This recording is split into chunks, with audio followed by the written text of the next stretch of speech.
Hello friends and welcome to Fire Emblem Discussion. Today we're going to be looking at a few comments from the video The Death of Fire Emblem Heroes, and I'm going to respond to them, and really I just want to look at the overall narrative of the conversation in the comments.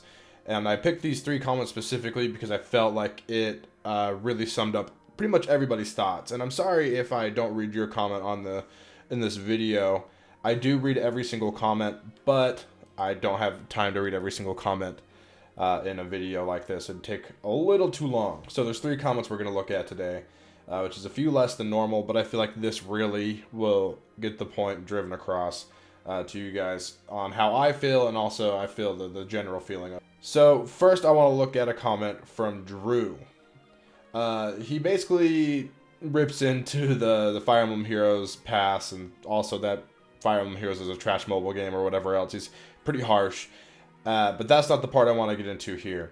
I want to get into the next comment from Gabe Barber, who says, "You're commenting this in a community of people who love the game. Why?" And Drew's response is, because I'm a subscriber and I'm allowed to share my thoughts on the game. People are allowed to not like the game for your information. And that's something that I've seen. A lot of the defenders of the pass, the Fire Emblem Heroes Pass, are saying it's optional or you don't have to buy it, just stop complaining. But if we don't give feedback, or we don't quote unquote complain or express our concerns in some way about business practice that we don't approve of, or things that we think are shady on the side of the developers and their marketing teams and whatever else, then nothing's ever going to change. I used to be in that kind of same mindset where it's so if like, just don't buy it, stop complaining, vote with your wallet. But I don't know if that's enough anymore. I don't know if just voting with your wallet is all it takes. Now I understand that money is the bottom line for any company, really, and that if no one bought the Fire Emblem Heroes Pass, they wouldn't go on to put a similar subscription service into other mobile games that they already haven't. All that to say, it's okay to complain about the game. I think that is part of how things get changed. Part of it is what needs to be talked about. It needs to be discussed openly. But on top of that, I still do think we need to vote with our wallets. If you don't like it, don't buy it. Don't support a bad idea. But now let's move on to a more positive side of it that I thought was an interesting take from Kishin. Sorry if I say your name wrong, friends. Kishin Allen, who says, and this is a pretty long one, and I'm not gonna read the whole thing. I'm just gonna read parts of it, but the main idea will come across. But they say, all right, if you don't like spending money on gacha or mobile games in general, then fine. But don't pretend the value isn't amazing. Now, this really caught me off guard to see the value isn't amazing. And their justification for that is actually pretty good. So, for $10, which equals 15 orbs roughly in the orb pack, you get 2 5-star units with upgraded stats. They just list all the stuff that it comes with. Quests that can be done twice a month. That also give you orbs and other things in game. Expanded summoner supports, which they say a lot of you know you be wasting stamina switching and grinding up supports to aid in arena, Aether raid, offense, etc., and burning through time doing that crap. I personally don't like the bonus, but regardless of my feeling, the value is there in spades. But then they do admit that React is crap. I'm not going to argue the value of this. When I mess up in Abyssal, I just start it over. So that's cool. Auto start.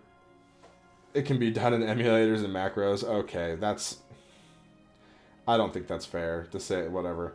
And now just their closing thoughts. So you're telling me $10 or roughly 15 orbs isn't worth the value of this pass, for real? For a lot of you who put hundreds and hundreds of hours into this game, spending your precious time grinding out the training tower quest monthly for that 1 to 5 free orbs or whatever mode for orbs, for real? If you don't want to support what you perceive as scummy practices, then all the power to you. but we're talking about the value of your time and or money versus the FEH Pass. That presents a pretty compelling argument, right?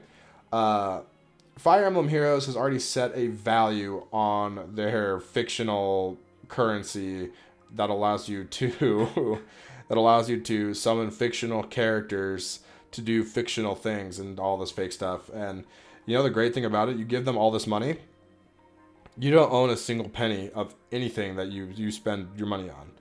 You are essentially leasing this game. You're essentially leasing these characters or whatever else. But they could just stop supporting the game altogether out of nowhere, or it could just be essentially just cancel the game, and then you lose everything. It doesn't matter anymore. They could take characters away from you if they wanted. I don't think they'll ever do that. Eventually, they will stop supporting the game. They're not going to support Fire Emblem Heroes forever. But yeah, that's one thing. Just the value of the value that the game places on its in-game currency, whatever else, in my opinion, is a bit ridiculous. But let's get more into that. So, Kishan Allen, thank you for your comment. I really appreciate the more logical look at the positive of this argument. I really appreciate you bringing in the numbers and everything. But we have another comment that kind of does the same thing, except kind of rags on it. And I want to read that as well. And this comes from Mason Elwood, who actually has a pretty dope YouTube channel where he plays a lot of Smash, whether Melee or Ultimate, and talks about Fire Emblem and whatever else. So go check him out. He says, "Crazy how orb prices have always been so awful. $6 for two summons, really? And they've still made $500 million. The sub pass is awful, locking so much behind a paywall that should be in the base game to begin with, and overall alienating free-to-play players when one of Fire Emblem Heroes' most appealing factors was always that they're F2P friendly. Still, let's not pretend Heroes ever had good business models with anything they price. For years, the 75 orb pack was more cost efficient than the 151. And if I didn't check that, I'm going to take his word for it because I trust Mason. That's ridiculous. Until they changed it recently. I still haven't calculated the new orb prices, but I assume that's why they would change it. I think it just feels a lot more personal to everyone now, because the game was perfectly playable in free-to-play until now, where people could still have teams of great plus 10 units if they were smart with their orbs and resources and worked hard at it over time, while orbs and orb packs gave an edge to those who didn't want to wait. Past players get so many gameplay advantage over free-to-play that make the game insanely easier when the game already makes more than enough money. I think Heroes has been making bad decisions for their prices and business models since day one, but this is pretty bad news on top of that. I blame Mario Kart Tour and Animal Crossing Pocket Camp doing egregiously priced subscription models first. This probably means something like this will hit Pokemon Go too, unless they take feedback. In parentheses, they won't. Don't want to go on a slippery slope and assume too much, but I really don't think it's going to hit. I really do think it's going to hit Go next if they don't listen to feedback. All negative feedback insists and Nintendo gets for this is justified. Now, I personally agree with most of what Mason said, if not all of it. I don't know if this is going to come to Pokemon Go. That's one thing that I question, but it could. I don't like the subscription service. I think it's pretty obvious in the way I read things, the way I've been commenting, that I think the subscription service is a poor value. But then again, I think everything in Fire Emblem Heroes, like any money spent there, is a poor value. I don't like the idea of spending, whatever, $75 for 10 fictional characters or whatever the price comes out to be. I honestly don't know off the top of my head how it all works. But I don't need. There's something that really bothers me. I would rather, I think, and most people would agree, especially those on in this community, on this channel, just because people tend to follow who they have a similar opinion with.